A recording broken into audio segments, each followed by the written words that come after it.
Bonjour, bien-aimés dans le Seigneur. En fait, aujourd'hui, tout dans le cadre de nos discussions matinales de chaque samedi avec les serviteurs de Dieu, on a eu aujourd'hui comme thème la vocation céleste, dans un contexte des serviteurs de Dieu, ceux qui sont appelés à servir le Seigneur.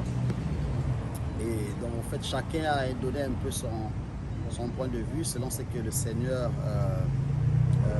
leur a mis à cœur.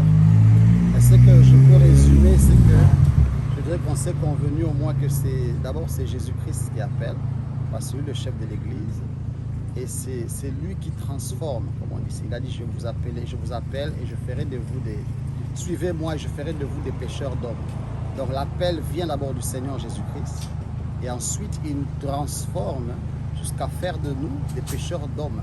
Donc l'homme ne s'appelle pas vraiment lui-même, mais c'est le Seigneur, chef de l'Église, qui appelle l'homme et qui transforme l'homme jusqu'à faire de lui un pécheur d'homme. Et on a aussi dit qu'en tant que serviteur, il faut accepter la présence du royaume des cieux en nous. C'est-à-dire c'est un autre régime qui s'installe en nous. On était dans le régime du monde, avec les choses, les manières du monde, les principes du monde. Maintenant, c'est un nouveau régime. Jésus a dit le royaume des cieux est proche. Donc, c'est-à-dire c'est un nouveau régime qui vient maintenant s'installer dans la vie du serviteur avec ses principes, ses avantages, avec sa façon de faire les choses.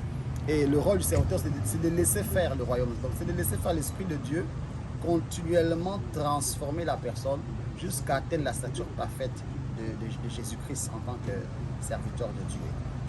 Donc on a essayé de clarifier un peu parce que les débats, c'était aussi sur comment les gens doivent se comporter dans des milieux, par exemple, je dirais parfois non chrétiens ou bien païens et tout ça. Donc on s'est clairement dit que le chrétien, le serviteur de Dieu doit faire la différence.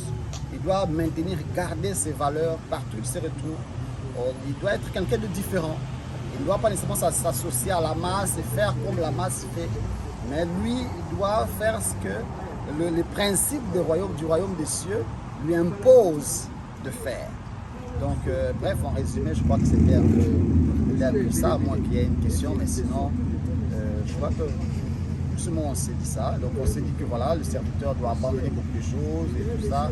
Donc, bref, il doit seulement se conformer aux principes du royaume des cieux. Ça veut dire qu'il y a certaines choses qu'il devra abandonner tout au long de sa vie, de son ministère. Tout ça.